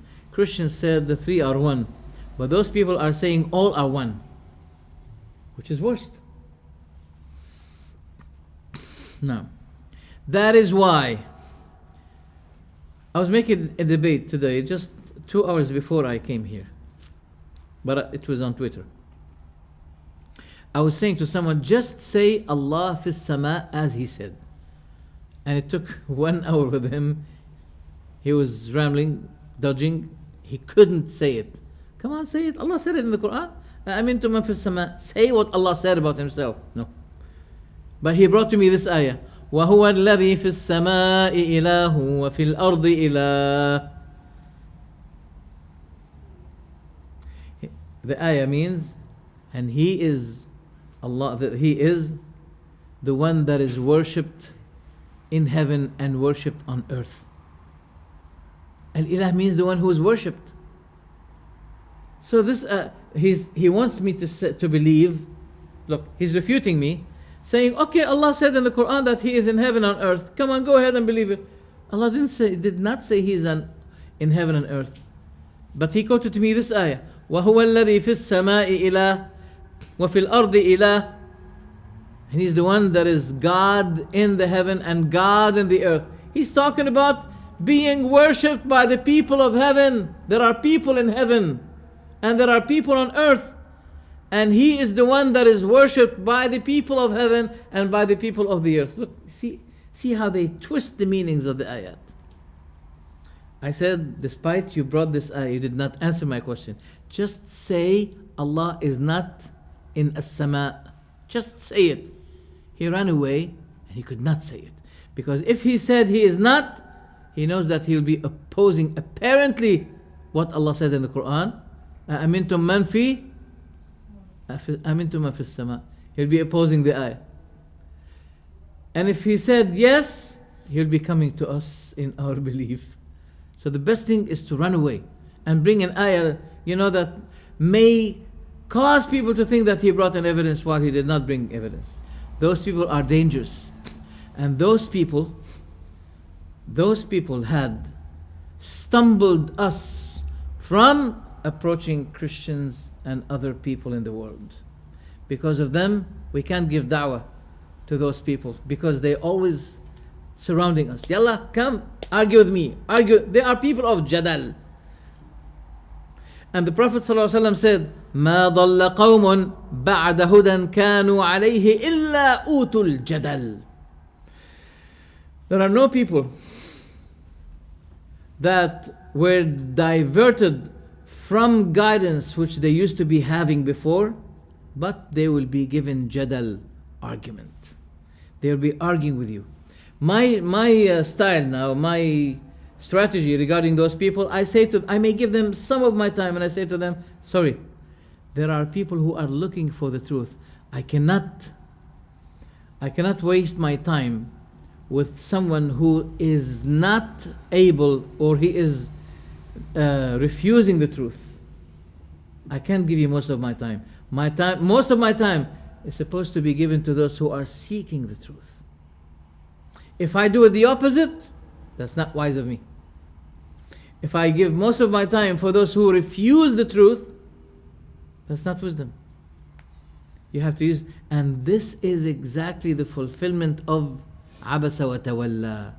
The Prophet was trying his best, struggling to explain the truth to a person who was arrogant among the high quality of people of Mecca. At the same time, Abdullah bin Maktoum, he was blind and he came to the Prophet and said, "Oh Prophet, teach me from what Allah taught you." The Prophet turned away from him as if he was saying, "It's not your time now. I'm trying with this man. This man is high in his, in his community. If he became Muslim, all his community would be, no, but the scale is different with Allah." So Allah subhanahu wa ta'ala blamed the Prophet sallallahu alaihi wasallam for turning to that person who is turning away from the truth, when at the same time Abdullah bin Maktoum, the seeker of the truth, came to the Prophet ﷺ and asked him to explain to him something. Let us stop here inshallah, and next week, khalas, I promise you, there is no explanations or muqaddimat presentation. We'll get into the topic immediately inshallah, but I hope that excuse me for my explanations, which I believe it to be very important. So inshallah, our appointment with you will be next what? After tomorrow, inshallah, if you remain alive. سبحانك اللهم وبحمدك أشهد أن لا إله إلا أنت أستغفرك وأتوب إليك. Is there any question you'd like to ask? Yes, Brother Abdullah. There's a quote some people use saying that every muta'allim is a mujassim and vice versa. Can this occur? معطل, not معلل. معطل. Al-mu'attil is the denier of the attributes of Allah. Wal-mushabbih is the one that make Allah's attributes similar to His creatures. So al-mushabbih, he worships wathan, a pagan, an idol, because he's making Allah similar to His creatures. So he's making His creatures equal to Him. But al-mu'attil is a worshipper of nothing, because he's denying Allah's names and attributes. And a Sunni is between those two ways, extremes. He's in the middle. Is that clear to you? What I meant was the mu'attil, he denies. He doesn't deny it directly, but indirectly. When he gives it, when he change its meaning, yes. He denied based on the fact that in his mind he likens the creation. He's denying what? Denying the attributes because in his mind he likens. So that's our fear. He cannot deny the attributes because he will be treated as non-Muslim, finished immediately. But what does he? What he does is, he says, I give different meanings to the attributes than the meanings you're understanding. And he does this based on liking. Why? So what's it based on changing the nature? Because according to the methodology he took from Ilm al-Kalam, Allah should not be, for example, making istiwa. Allah should not be moving. Allah should not be walking, for example. Allah should not be having a body, etc., etc. And they call the hand body, the sight body, the seeing body. Okay? So we say to them, you are mu'attila because you are denying indirectly. They are indirectly denying Allah's attributes. By saying it means this, it doesn't mean that, etc. When they change its meanings, that is leading us to classify them as deniers of Allah's attributes. They did not say there is no God, but they're so close and similar to those communists who believe in nothingness, because it ends to the same thing. When the Ash'ari or Mu'tazili or Jahmi, they say Allah is neither inside the world nor outside the world, the communists will come and say to them, that's good. You're coming so close to us. That's what we've been trying to say to you since 100 years, that there is nothing inside the world, there is nothing outside the world as God. Any other question? Yes? Yes? Not further. This one of these groups, they said denying the yad of Allah, and they brought that ayah you mentioned earlier, لا يأتيه الباطل من بين يديه ولا من خلفه. They said if you say that Allah has hand, also the Quran has good hand. That's why I explained it before. The way they do it, they say, if you believe that Allah has hand, you should also believe that the Quran has hand. Because Allah said in the Quran, about the Quran, لا يأتيه الباطل, the falsehood doesn't come من بين يديه ولا من خلفه. So Allah is attributing two hands for the Quran. It's not true. When you combine the word bayna and you put beside it yaday, it means one meaning necessarily in Arabic, because it means the front direction. Why? Because الكلام إما اللفظ إما أن يكون إفرادي فردي, one sole meaning, one sole word that gives a meaning, or two combined words that give different meanings. And I gave the evidence that bayna means between, yaday means hands. When you put those two words together, they give one meaning, which is front. When you separate them, as I quoted to you the ayah, لا يأتيه الباطل من بين يديه لا له ما بين أيدينا وما خلفنا وما بين ذلك. This is very important. In which surah is that? Surah Taha. No, Surah Maryam. ما بين أيدينا.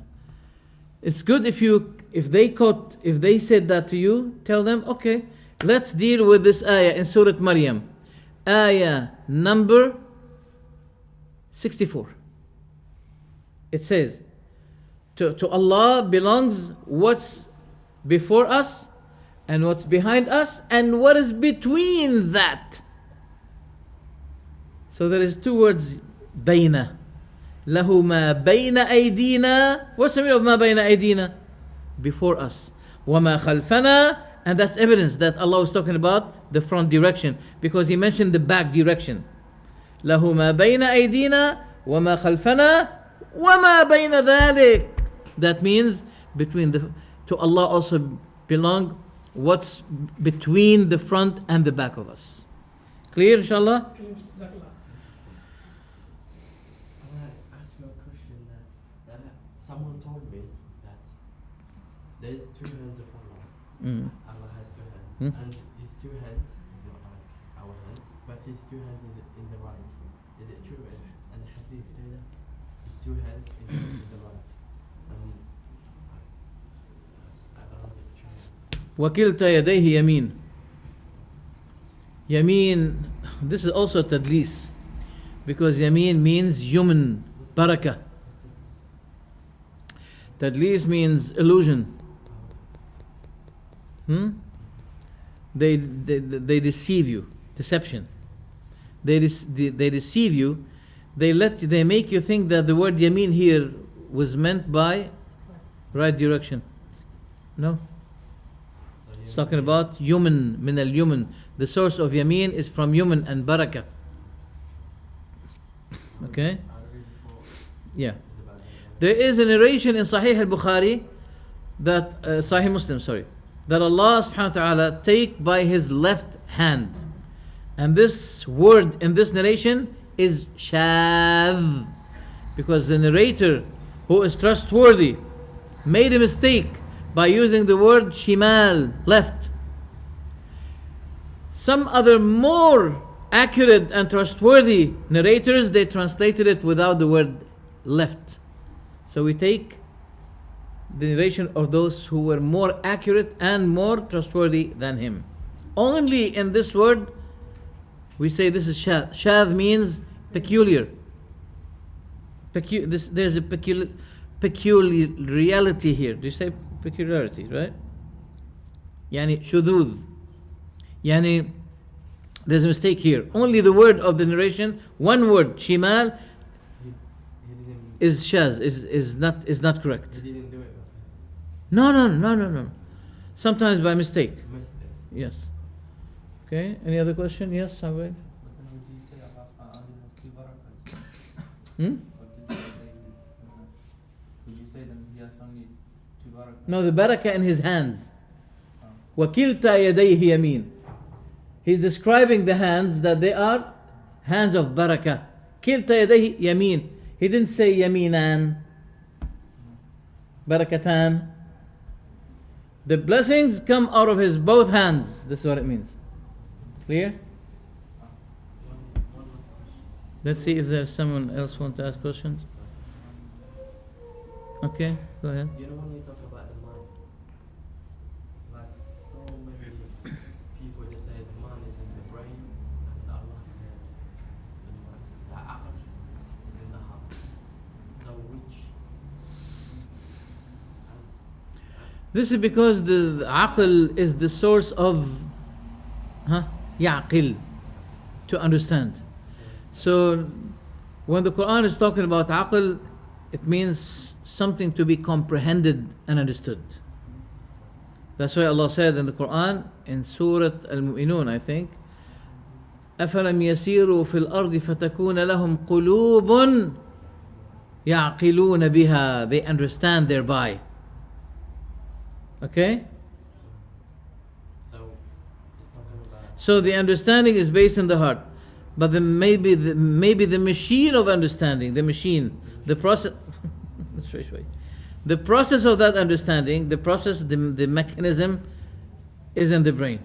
But the understanding, the location of understanding is located in the heart itself. Is it? But I believe that only Allah can give you that understanding. Only Allah.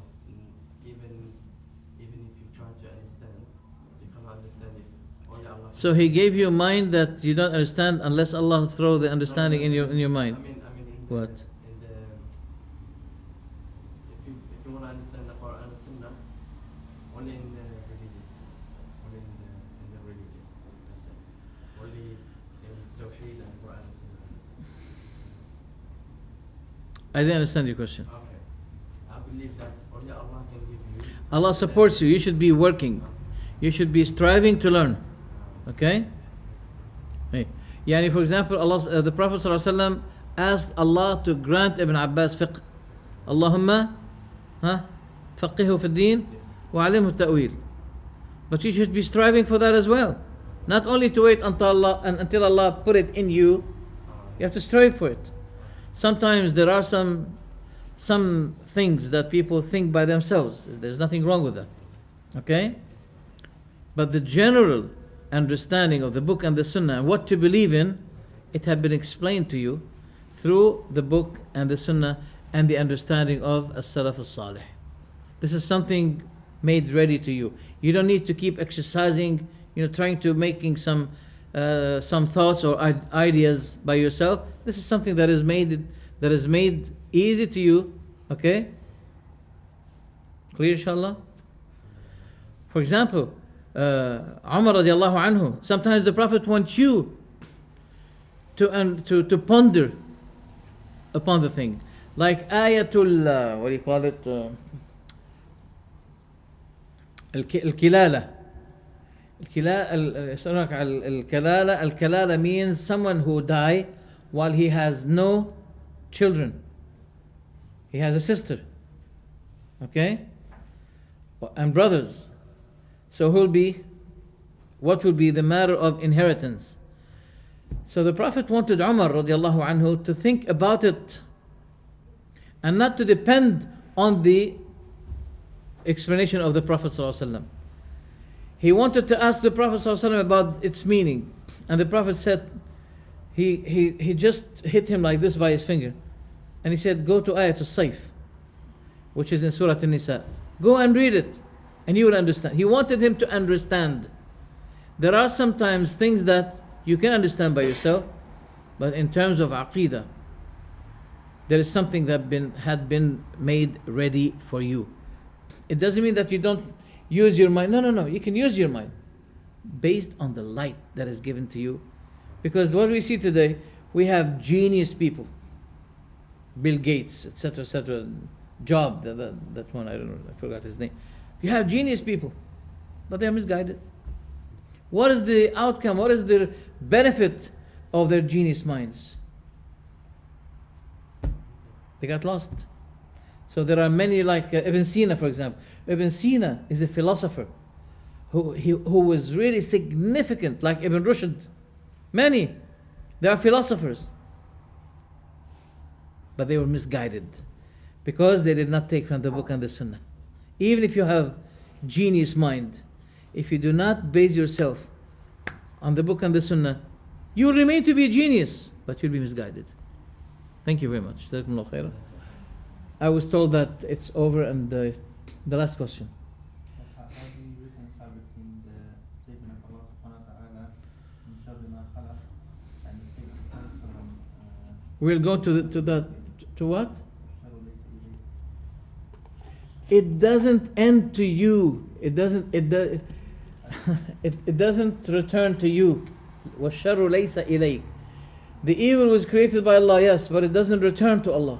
It's a test from Allah the Almighty.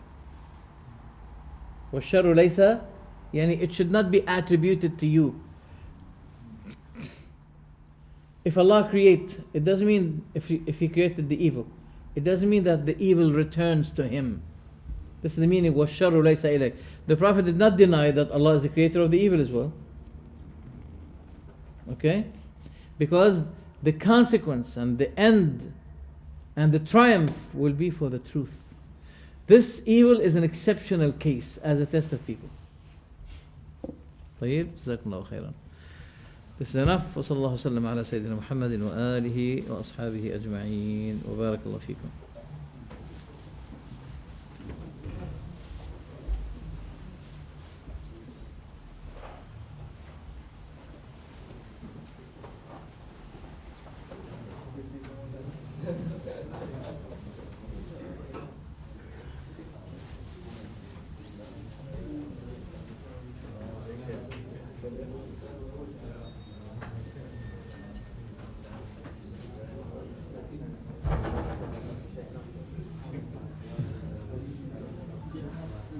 So, do you say Allah subhanahu wa ta'ala he has two hands, like right and left?